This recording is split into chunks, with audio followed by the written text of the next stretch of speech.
Njideka, Cat walked down the village street, her newly acquired feminine curves swaying like a pendulum, casting a spell over every man she passed. Their eyes widened, jaws dropped, and some even forgot to breathe, standing frozen like statues as if Njideka had hit them with a powerful charm. One man walked straight into a tree, his gaze never leaving her attractive hips, while another spilled his bowl of ofigusi, completely hypnotized by Njideka's mesmerizing figure. How did this magical transformation happen? Sit back and enjoy the hilarious tale of Mboji So, his cunning wife Njideka, and their mischievous twin son, Emeka and Ikenna. In the ancient evil kingdom of Omoago, wealth was the true measure of a man, and for poor Mboji So, it seemed that God had not deemed him fit for any blessings. Living in a small mud hut with his wife Njideka and their twin sons, Emeka and Ikenna, Mboji So was the village's laughingstock, while the men of Omoago hunted expensive game and cheated in trade for cool cash. Mboji So, a simple subsistent farmer, need neither, not out of integrity, but because the mere thought of taking risk or dealing with stress was something he was not cut out for. Njideka, on her part, never hesitated to lambaste her husband for their miserable. She often grumbled, "If only I had curves like my sister Kayamaka, I would have married a rich man instead of you and your lizard belly."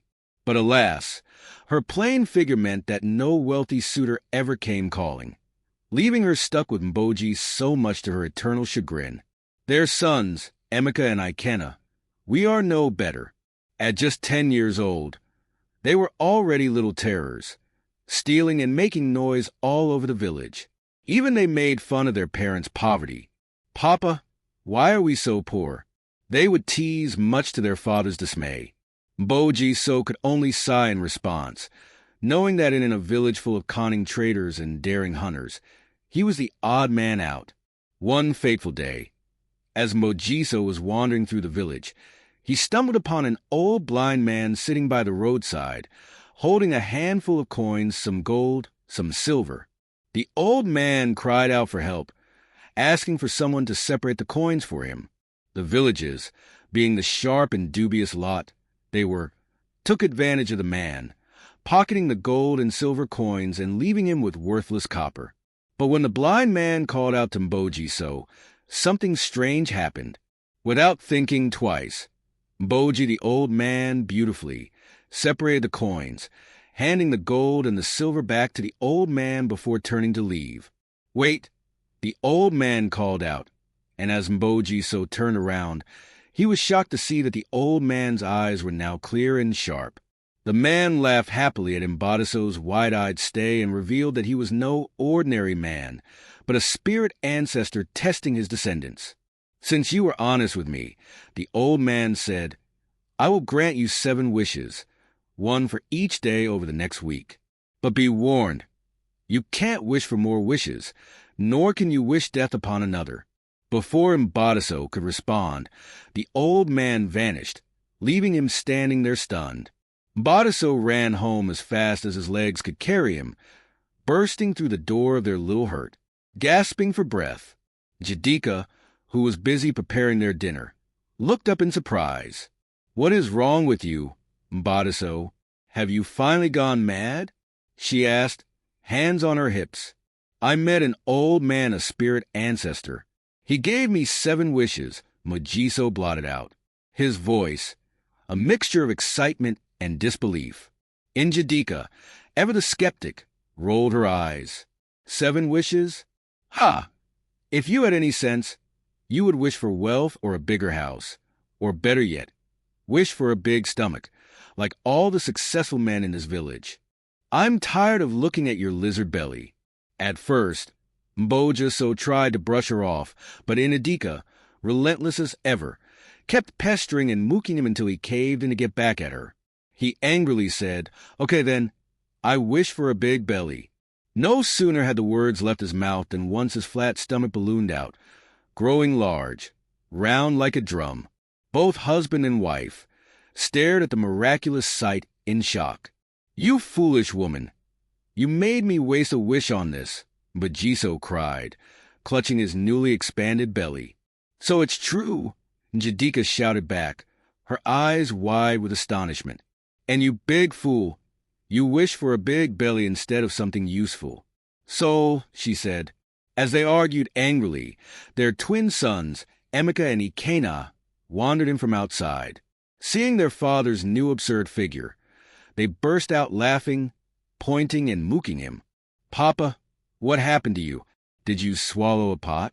Emeka teased while Ikenna doubled over in laughter. And so, in typical Mboji So fashion, the first of his 7 wishes was wasted on nothing more than a belly full of trouble, leaving both him and Njideka to wonder what the next 6 days would bring. As the night deepened, Mboji's son lay on the tattered mat, tossing and churning like a restless fish out of the water. His newly acquired pot belly was as uncomfortable as it was ridiculous.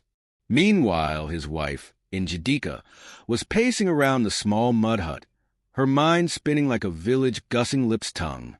She wasn't thinking about the brooding her husband carried, but was instead plotting how she could use the remaining 6 wishes. Yes, in her mind, the wishes were hers, not Ngoji's.